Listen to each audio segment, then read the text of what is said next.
There's a brutal truth about life that most people never fully understand. The level you're living at right now is very likely the level you'll stay at forever, unless you start to understand the game that's been shaping human power, wealth, and survival for centuries. There's an old idea, over 500 years old, that uncovered something most people still fail to see. That idea says wealth isn't random. It moves in levels, 6 distinct levels, and each one determines a single thing. Do you control your life, or does life control you? Most of us move through our days completely blind to this structure. We don't realize every financial level comes with its own invisible prison. Every stage has a trap, a hidden mechanism designed to keep you exactly where you are. The wealthy know these traps, they study them, they avoid them, and sometimes they even use them to their advantage. By the end of this, you'll know exactly which level you're in right now, what's stopping you from rising, and what it takes to move upward. Because staying where you are isn't neutral, it's a choice to remain powerless while others climb past you. Let's start with the first level. Level 1, the survival stage. This is where fear rules everything. At this stage, almost every decision you make comes from pressure, fear of rent, fear of debt, fear of one unexpected expense wrecking everything, a medical bill, a broken phone, a lost job. One single event can collapse your world. This isn't freedom, this is survival. You're living at the edge of instability, where your peace depends entirely on outside forces. There's real danger in dependency. To depend completely on others is to hand over your power. At this level, your boss controls your future, your landlord controls your security, the bank controls your options. You're living at the mercy of people and systems that can change their mind at any moment. That's what makes this stage so dangerous, because once fear becomes your everyday environment, you start making weak decisions. You accept toxic work environments, you tolerate disrespect, you take bad loans, you choose short-term relief over long-term strategy. And over time, those decisions slowly trap you deeper. This is how people lose years, sometimes decades. But there's something important about this stage most people never realize: pain can become education. Every financial mistake teaches a lesson. Every humiliation leaves a mark. Every setback reveals how the world really works. Some people only suffer. Others become students of reality. The people who escape this level aren't always the smartest, they're the ones who become obsessed with understanding the system. Instead of asking, "Why is this happening to me?" they start asking, "How does this game actually work?" That question changes everything, because once you stop being only a victim of the game and start studying it, movement becomes possible. And that takes you to level 2. Level 2, the illusion stage. This is where life starts to feel stable, but only on the surface. You're no longer drowning, you can usually pay your bills, you've got some breathing room, maybe a little savings, maybe a month or two of security. To someone in level 1, this looks like success. But it isn't. This is where the most dangerous illusion begins. Here's something powerful to understand: the most dangerous position isn't total weakness, it's partial security. Because partial security makes you believe you're safe. At this level, you still depend entirely on your performance, your income stops the moment you stop working, your life still rests on a fragile structure. You've simply traded panic for comfort, and a more comfortable prison is still a prison. This is exactly where most people stop climbing. They start performing wealth instead of building it. They buy the car, upgrade the apartment, take the vacation, renovate the kitchen. Everything starts to look successful, but underneath the appearance, nothing fundamental has changed. One emergency can still break the system, one layoff, one economic downturn, one bad month, and suddenly you fall right back into level 1. This is the modern trap: comfort without freedom, stability without power, security without ownership. At this level, people get extremely resistant to change, because now they have something to protect, even if that thing is only the illusion of safety. They defend their cage and call it a home. That's why this level is so psychologically dangerous. You're no longer desperate enough to change, but you're not secure enough to be free. You exist in the perfect middle zone of stagnation, too comfortable to act, too dependent to relax. But sometimes something shifts. A realization starts to form, a question enters your mind: what if this comfort is actually what's keeping me small? That question is the beginning of waking up. And once that happens, you enter level 3. Level 3, the awakening stage. This is where life starts to change in a real way. For the first time, you're no longer relying purely on trading time for money. You've built something, maybe a business, maybe a system, maybe a high-value skill, maybe investments creating income in the background. Whatever it is, it gives you something you've never truly had before: options, and options are power. There's an old idea that once a ruler no longer depended entirely on outside support, strategy became possible. They could think ahead, plan, move with intention. That's what this level gives you: mental space, breathing room, strategic vision. You're still not rich, but for the first time, you're no longer mentally poor. You can say no. You can reject bad opportunities. You can think in months instead of days. This stage feels powerful, because it is, but it's also a test. Comfort returns here in a different form. Success starts whispering dangerous things into your mind: you've made it, you're doing better than most, this is enough. And for a lot of people, that's where growth dies. They escape poverty, but they never build power. They settle into a life that's better, but still limited. This is where many people plateau forever, because moving beyond this level requires something uncomfortable: risk. You have to be willing to risk what you've built in order to build something greater. That's the line most people refuse to cross. They want comfort but fear expansion. They want freedom but fear uncertainty. There's a harsher way of thinking that demands more. It asks, are you satisfied with safety, or do you want leverage? Because there's a huge difference between escaping struggle and building influence. One gives relief, the other gives control. And that brings us to the next stage, the one where wealth stops being effort and starts becoming force. Level 4, the leverage stage. This is where the air starts getting thinner. Fewer people reach this level, and even fewer understand what really changes here. At this point, you're no longer simply earning money, you're building systems, you're creating leverage, and leverage is where real power begins.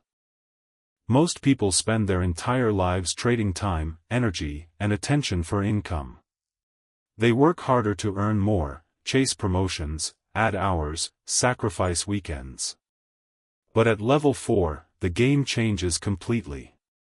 You stop asking, how can I work more, and start asking, how can I make one effort produce 10 results?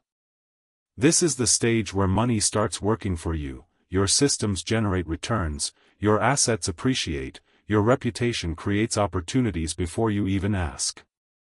At this level, you're no longer reacting to circumstances, you're creating them, the ability to shape fortune instead of merely submitting to it. That's what makes this level so transformative. Your business no longer needs your constant presence. Your investments keep growing while you sleep. Your brand, network, or authority starts opening doors that others can't even see. This is the level where ownership becomes more important than income, and that distinction is everything. Income pays for life. Ownership builds power.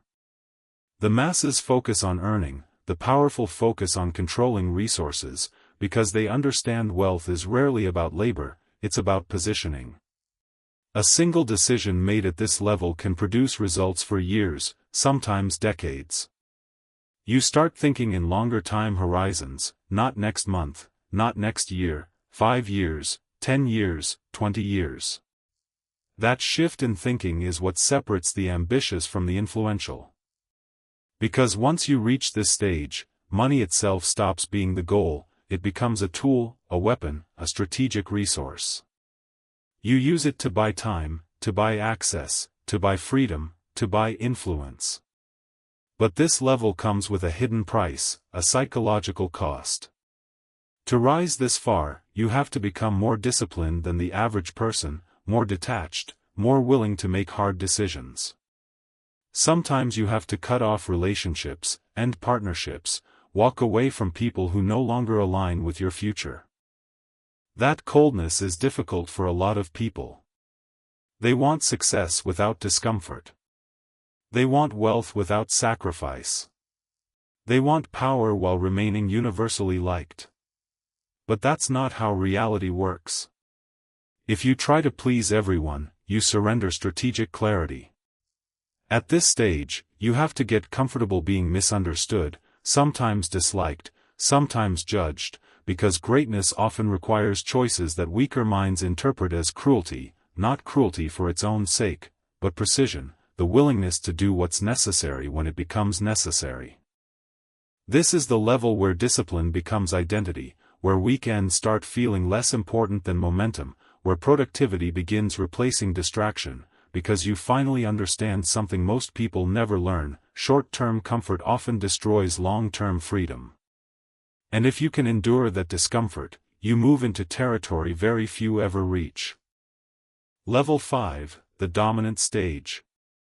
Now things get serious. At this level, you're no longer merely wealthy, you're rich in the true sense of the word. Your resources exceed your needs by such a margin that survival isn't even part of the conversation anymore.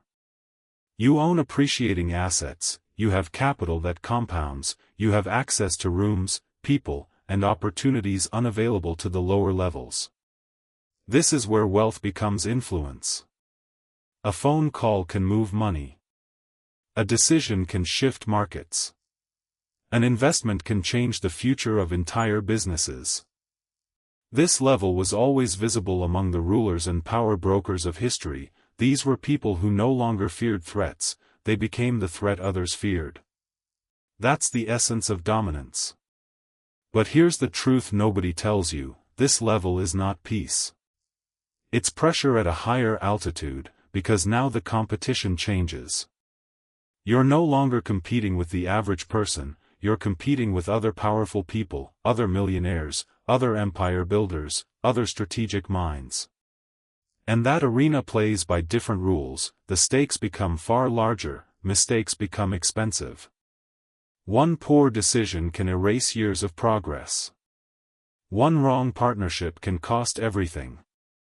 At this level, wealth solves certain problems but introduces far more complex ones.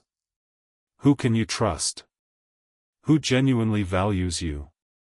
Who only values your position? This is where power begins to distort relationships. Friendships become complicated. Partnerships become transactional. Motives become hard to read. Power attracts both loyalty and deception, and the higher you rise, the more carefully you have to observe intention. At this level, vigilance becomes permanent. You can't fully relax, because maintaining dominance requires constant awareness. Threats no longer come only from below, they come from equals, competitors, rivals, people who smile in front of you while planning behind you. And here's another brutal truth: a lot of people who reached this level had to make difficult moral trade-offs along the way. They chose ambition over comfort, ascent over approval, sometimes even power over principle. That transformation changes people. The price of dominance isn't only what you sacrifice, it's what you become, and that realization often arrives late. But even beyond this level, there's still one final stage, a level so rare that most people never even realize it exists. Level 6, the untouchable stage. This is no longer about money. Money becomes almost irrelevant here, the numbers are too large to emotionally register. At this level, the real currency is legacy, influence, systems, structures that keep operating long after you're gone. This is where wealth transforms into a historical force. The highest form of power was never temporary control, it's institutional permanence, the ability to shape systems, define rules, influence outcomes across generations. At this stage, you're no longer playing inside the system, you're helping define the system itself. You influence industries. You shape culture. You affect policy. Your decisions ripple through society in ways most people will never even notice. This is the territory of dynasties, institutions, empire builders, people whose names become synonymous with influence. Or, in many cases, people whose names remain hidden by design, because here lies one of the most fascinating truths about ultimate power: the most powerful often become invisible. They no longer need recognition, recognition becomes risk. Instead, they move through proxies, intermediaries, boards, organizations, structures. They shape reality without leaving fingerprints. The highest rulers always knew when to be seen and when invisibility creates greater strength. That's mastery. The appearance of power becomes more useful than the display of power. And at this level, something profound happens. Wealth stops being personal, it becomes philosophical. What do you want to leave behind? What structure survives you? What impact continues after your name fades? That's the real question of level 6, because the final evolution of wealth is meaning, not possession, not luxury, meaning. The irony is brutal. You spend years chasing money only to eventually realize money was never the final destination, it was only the bridge toward impact, legacy, influence, reality shaping. And almost nobody reaches this point, not because they can't generate enough money, but because they can't think beyond themselves. They can't think in decades, in generations, in centuries. The people who do change the world, sometimes for better, sometimes for worse, but always permanently. So now the question becomes unavoidable: which level are you truly in? Not the level you tell people, not the version of yourself you post online, not the image you perform. The real level, the one defined by your actual freedom, your actual resources, and your actual control over your life. Because this is where the deepest lesson begins. Most people eventually find a level that feels comfortable enough, and they stop climbing. They settle. They convince themselves that stillness is peace, that limitation is contentment, that comfort is success. And maybe for some people, it is. But if there's something inside you that still feels restless, then you already know the truth: where you are right now is not enough. And that realization is powerful, because the difference between every level we've talked about isn't intelligence, it's not luck, it's not even opportunity. It's hunger. The hunger to become more than what you currently are. The refusal to accept a life designed by fear, habit, or other people's expectations. That hunger is what separates the people who stay trapped from the people who rise. Human nature is deeply predictable: most people seek comfort, they seek approval, they seek security. Very few seek power. And by power, I don't just mean money, I mean the power to choose, the power to move freely, the power to refuse what weakens you, the power to build a life that answers to your will rather than your circumstances. That's what every level above survival is truly about: more choice, more control, more independence. But every level demands a price, and this is where most people fail. They want the reward without the cost, wealth without discipline, influence without sacrifice, legacy without risk. But the latter doesn't work that way. Every stage requires you to give something up, to leave an old identity behind. At level 1, you have to give up helplessness. At level 2, you have to give up the illusion of comfort. At level 3, you have to give up safety. At level 4, you have to give up approval. At level 5, you have to give up simplicity. And at level 6, you have to give up ego itself. That's why so few people climb, because each level asks a question most people are afraid to answer: what are you willing to become? That's the question sitting at the center of ambition, because growth is never only external, it's psychological. The money changes after the mind changes, the lifestyle changes after the standards change, the results change after identity changes. And that's why most people stay stuck. They try to change outcomes without changing themselves. They want a new life with the same habits, a stronger future with the same discipline, a bigger vision with the same mindset. But reality rewards transformation, not desire. Nobody promised this would be fair, nobody promised the world would reward good intentions. This is simply how the game actually works. The world respects leverage, it respects competence, it respects strategic patience. And above all, it respects those who can see reality clearly. That might be the most important lesson of all. To rise, you have to stop seeing life as you wish it were, you have to see it exactly as it is, the brutal truth, the uncomfortable truth, the strategic truth. Who really controls the resources around you? Who benefits from your current level? Who profits from your dependence? Who gains if you never climb? These aren't comfortable questions, but they're necessary ones, because once you begin asking them, your thinking sharpens, you stop drifting, you start observing, you start moving with intention. And intention is what creates us. Think about it, every person who has ever built something extraordinary made one internal decision first: they decided their current level was unacceptable. That decision is where power begins, not in the money, not in the opportunity, in the decision. The moment you refuse to stay where you are, the climb begins. That's why two people can start from the same place and end up in completely different worlds. One accepts their level, the other refuses it. One normalizes struggle, the other studies it. One reacts to life, the other starts shaping it. That difference compounds over years. Small decisions become habits, habits become identity, identity becomes destiny. This is why the game is less about wealth and more about self-command. Can you delay pleasure for strategy? Can you endure discomfort for momentum? Can you stay disciplined when no one is watching? Can you keep building when results are still invisible?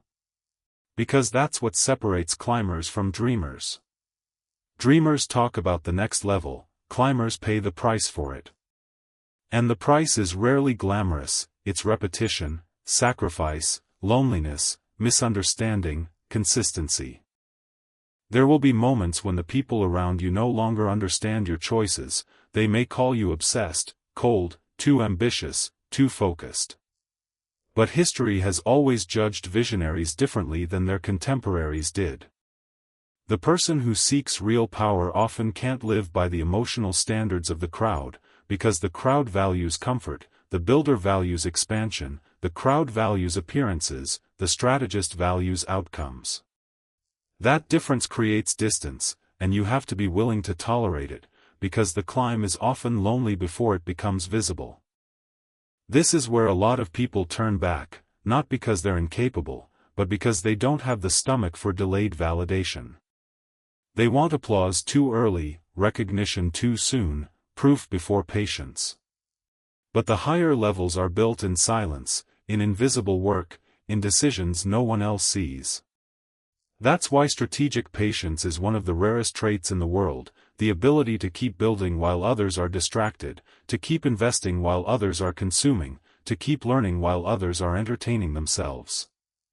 That's how the gap widens, quietly, then suddenly. One day people call it luck, but it was never luck, it was accumulation, momentum, years of disciplined movement. Fortune has always favored those prepared to seize it. Luck without readiness is wasted, opportunity without structure collapses. The next level is never simply found, it's prepared for, built toward, earned. So ask yourself honestly, what level are you preparing for right now? Not what you want, what your habits are actually building, because your habits always reveal your true direction. Every day, you're either climbing or settling, there's no neutral ground. Every decision either strengthens your future leverage or reinforces your current limitation. Every purchase, every relationship, every hour, every distraction, every standard you tolerate, all of it compounds. The map is now in front of you. You know the 6 levels. You know the traps. You know what each stage demands. The only question left is the one that matters most: are you willing to pay the price to climb? Because the next level is always available, the path always exists. Most people simply lack the discipline, the hunger, and the strategic honesty to walk it. Now the decision is yours. Will you remain where you are? Or become something greater?